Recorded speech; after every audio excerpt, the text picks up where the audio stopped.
Across the world, American warships patrol every ocean.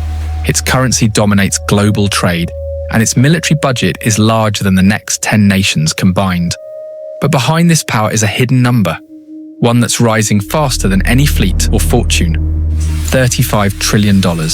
That's the United States' national debt, larger than the entire US economy itself.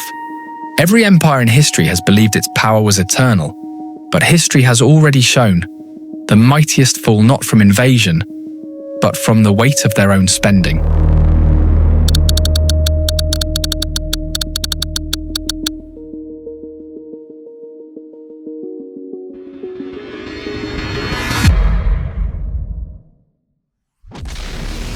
In 1945, the world lay in ruins.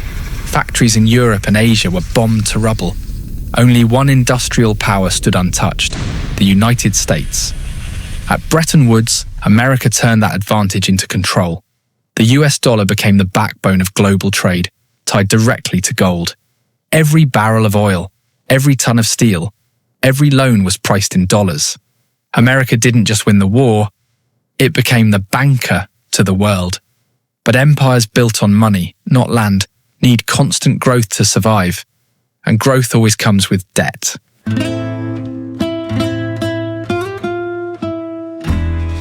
The 1950s and 60s were America's economic golden age.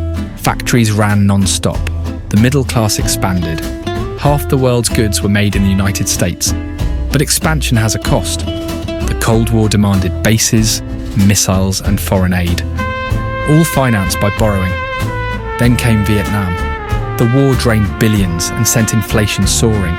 Foreign governments demanded gold for their dollars. In 1971, President Nixon ended the dollar's link to gold.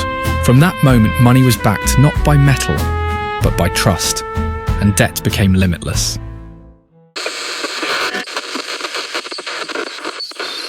The dollar is our currency, but it's your problem. Those words echoed across boardrooms from Paris to Tokyo. In August 1971, the world's financial system changed with a single decision. The United States ended the dollar's link to gold, and every other nation suddenly found itself tied to a currency it couldn't control. Freed from gold, the dollar itself became the empire.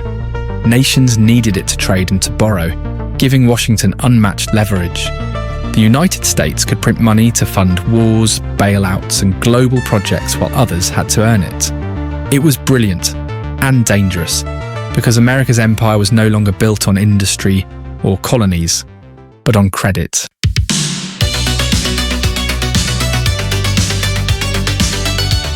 From the 1980s onward, the empire of credit exploded.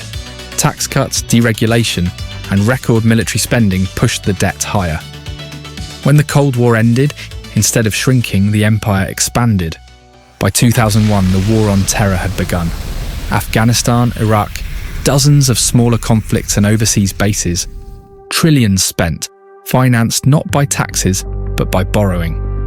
At home, the same pattern repeated. Housing booms, financial bubbles, corporate bailouts.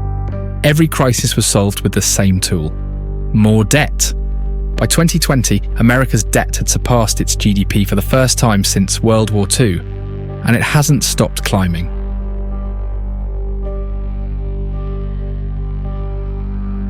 For decades, the world accepted the dollar without question, but that dominance is starting to fade. Nations from China to Brazil are trading in their own currencies. New alliances are creating systems that don't depend on the dollar. As confidence in US debt weakens, so does America's leverage.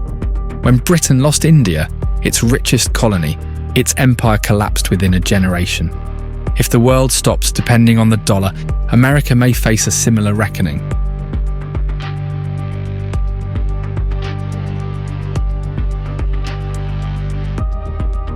The United States still has time.